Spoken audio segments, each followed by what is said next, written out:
اللہ تعالیٰ اپنے فرشتوں کے ذریعے سے وہ کچھ عطا فرما دے گا جو کچھ وہ چاہتے تھے، لیکن جو روزہ رکھتے ہوئے یہ سوچ رکھی ہوگی انہوں نے کہ مجھے تو رب چاہیے، رب کی رضا چاہیے، تو فرمایا قیامت کے دن جب ان لوگوں کا وقت آئے گا تو رب باقیوں کو تو اپنی نعمتوں کے ساتھ جنت میں بھیج دے گا، اور جن کی منشا اور مدعا اور مقصد رب تھا تو رب انہیں فرمائے گا تم گھبراؤ نہیں، تم سوچ رہے ہو کہ ہمیں تو جنت میں بھی نہیں بھیجا، ہمیں تو جنت کی نعمتیں بھی عطا نہیں فرمائی، ہمیں تو جنت کی سہولتیں اور جنت کی آسائشیں بھی اللہ نے عطا نہیں فرمائی، ہمیں یہاں کھڑا کیا ہوا ہے، کیوں کھڑا کیا ہوا ہے؟ تو رب فرمائے گا ٹھہر دو یہاں پر، تمہاری جزا جنت کی نعمتیں نہیں ہیں کیونکہ تم نے میرے لیے سب کچھ کیا تھا، آؤ میں تمہارے ساتھ چلتا ہوں، تمہارے سارے اعمال کی جزا میں خود ہوں۔ اور اس سے بڑی کوئی جزا اور انعام کائنات میں نہیں کہ جس کی جھولی میں رب کی نعمتیں نہیں ہیں، رب خود آ گیا اور ان بندوں کو اپنے ساتھ جنت میں لے گیا۔ سبحان اللہ۔ ہاں جی مولانا صاحب، جس طرح ابھی ڈاکٹر صاحب نے فرمایا کہ روزے دار کو خود اللہ تعالیٰ مل جاتا ہے، اسی طرح اللہ تعالیٰ نے فرمایا کہ جو صابرین ہیں میں خود ان کا دوست ہوں، اللہ تعالیٰ صابرین کو مل جائے گا، تو اس کا مطلب ہے روزہ دار اور صابرین برابر ہیں؟ روزہ خود ایک صبر ہے، سخت سرگرمی میں انسان کھانے سے پینے سے جب رک جاتا ہے رب کے کہنے پر تو اس کو صبر ہی کہتے ہیں۔ روزہ جو ہے وہ صبر ہے، روزہ ایثار ہے، روزہ برداشت ہے، روزہ مواسات ہے۔ ٹھیک۔ روزے میں بہت سارے پہلو ہیں، روزے میں عبادت کا پہلو بھی ہے، روحانیت کا پہلو بھی ہے، سماج کا پہلو بھی ہے، معیشت کا پہلو بھی ہے۔ آپ روزے کو جب میڈیکلی اگر دیکھیں تو اس میں بھی بہت ساری اس میں فوائد ہیں۔ ٹھیک۔ آپ نے ایک سوال کیا تھا، اگر نقشبندی صاحب کی اجازت ہو تو میں ان کے سوال کو مکمل کر دوں۔ جی مولانا صاحب۔ جواب کو مکمل آپ کے سوال۔ اچھا ٹھیک ہے۔ اس میں یہ کہ روزہ یہ چاند دیکھنے کا جو حکم ہے، ہاں جی، اس کی کیا حیثیت ہے قرآن و سنت کے حوالے سے؟ ہاں جی۔ حکم تو یہی ہے کہ روزہ چاند دیکھو اور روزہ رکھو، جی اور چاند دیکھو اور عید کرو۔ لیکن اب تو بہت سے لوگ چاند نہیں دیکھتے، لیکن یہ اس لیے تھا کہ ہر بندہ خود چاند دیکھے۔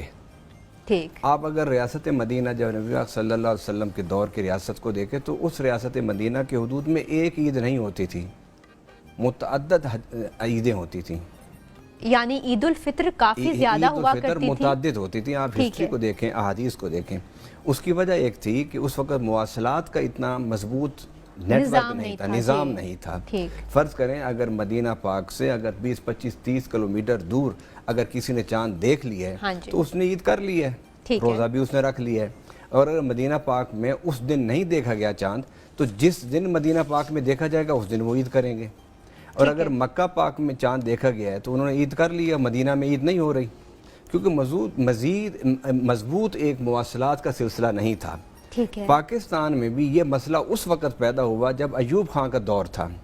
ایوب خان کے دور سے پہلے بھی پاکستان میں بھی اتنا کچھ مضبوط ہمارا نیٹ ورک نہیں تھا جس نے ہمیں اتنا قریب کیا ہو، تو اس وقت بھی پاکستان میں متعدد عیدیں ہوتی تھیں۔ اچھا، جب مواصلات اور ہم کا ایک نیا نظام آیا اور ہم دور ہونے کے باوجود ایک دوسرے کے بہت قریب ہو گئے، جس طرح آج ہے سوشل میڈیا ہے، فیس بک ہے، انسٹاگرام ہے، واٹس ایپ گروپ ہے، یہ ٹیلی ویژن ہے، یہ ساری چیزیں اس نے ہمیں بہت قریب کر دیا ہے۔ ایک واقعہ اگر امریکہ اور کینیڈا کے کونے پر ہوتا ہے تو اس کی 1 منٹ سے پہلے خبر یہاں پہنچ جاتی ہے۔ جب یہ سلسلہ بنا تو پھر ایک افراتفری پیدا ہوئی کہ پنجاب لاہور میں عید آج ہو رہی ہے، بلوچستان میں کل ہو رہی ہے، خیبر پختونخوا میں پرسوں ہو رہی ہے، سندھ میں اس سے اگلے دن ہو رہی ہے۔ تو وہ ساری چیزیں جب کور ہونے لگ گئیں اور لوگوں کے سامنے آمنے لگ گئی تو اس سے ایک ذہنی انتشار پیدا ہوا۔ اس وقت پھر حکومت وقت نے علماء کی مشاورت سے رویت ہلال کمیٹی قائم کی تاکہ چاند کے دیکھنے کے مسئلے پر جو متعدد عیدیں ہوتی ہیں، جو متعدد اجتماعات ہوتی ہیں،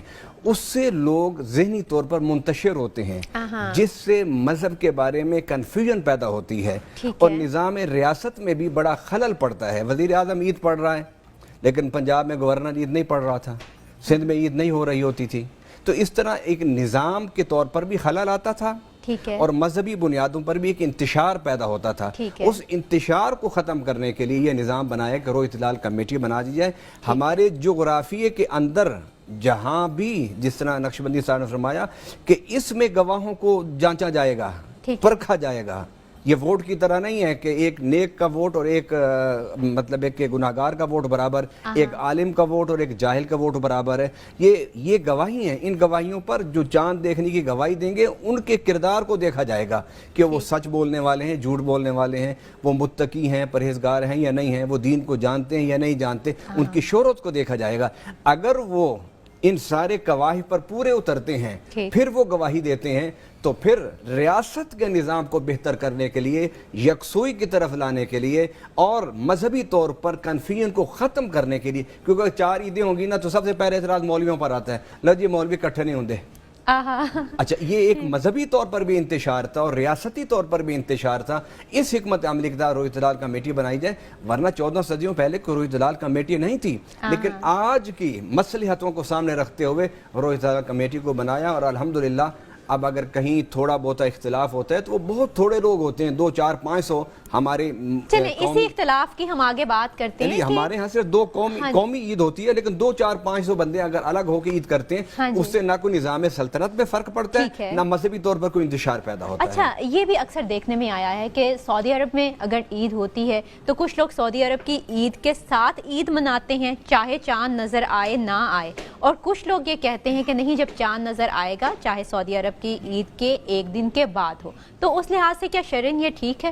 میرا خیال ہے کہ جو ڈیولپ کنٹریز میں جو مسلمان رہتے ہیں نا، ان کو یہ نہیں کرنا چاہیے. جس طرح پاکستان ہے، انڈیا ہے، بنگلہ دیش ہے، یہ جو ممالک ہیں، ہاں وہ ممالک، یورپ اور امریکہ کے وہ ممالک کہ جہاں کی ریاستیں مذہبی معاملات میں دخل نہیں دیتی، وہاں پر میں نے دیکھا ہے کہ امریکہ میں اور یورپ میں وہ پھر سعودی عرب کے ساتھ روزے رکھتے ہیں اور سعودی عرب کے ساتھ عید کرتے ہیں.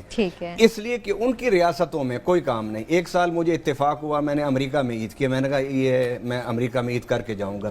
اس کے بعد میں نے کہا بھی آج کے بعد میں نے امریکہ میں عید نہیں کرنی. اچھا اس کی کیا وجہ؟ اس کی وجہ یہ ہے کہ لوگ صبح بھاگتے گئے دفتروں میں، پھر وہاں سے 1 گھنٹے کی چھٹی لے کر آئے، عید پڑھی، کوئی عید کا سما نہیں، کوئی عید کا جشن نہیں، کوئی عید کا مزہ نہیں. میں نے کہا آئندہ جو عید کرنی ہے وہ اپنے وطن میں کرنی ہے. لیکن مولانا صاحب صبح کی جو عید کی نماز ہے وہ تو سب پڑھنے کے لیے اکٹھے ہوتے ہیں، چاہے بہت تھوڑے لوگ ہیں. میں نے دیکھنا یورپ میں، آپ اگر چلے تو یورپ میں بڑی تعداد مسلمانوں کی 6 کروڑ 7 کروڑ ہے آبادی، اور جو اس میں آبادی ہے، ٹوٹل آبادی جو ہے وہ تقریباً ہے وہاں پر 1 ارب کے قریب اب پہنچ گئی آبادی. اب 1 ارب کی آبادی میں 7 کروڑ مسلمانوں کا تو اتنا بھی وجود نہیں نا جتنا آٹے میں نمک کا وجود ہوتا ہے.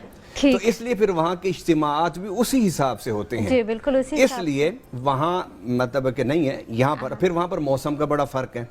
وہاں موسم 8 مہینے تو وہاں پر دھوپ نہیں نکلتی، تو جب دھوپ نہیں نکلے گا آپ چاند کیسے دیکھیں گے؟ اس لیے انہوں نے سعودی عرب کے ساتھ اپنے کنیکشن کی ہوئی ہے، اور کئیوں نے پاکستان کے ساتھ کیا ہوا ہے.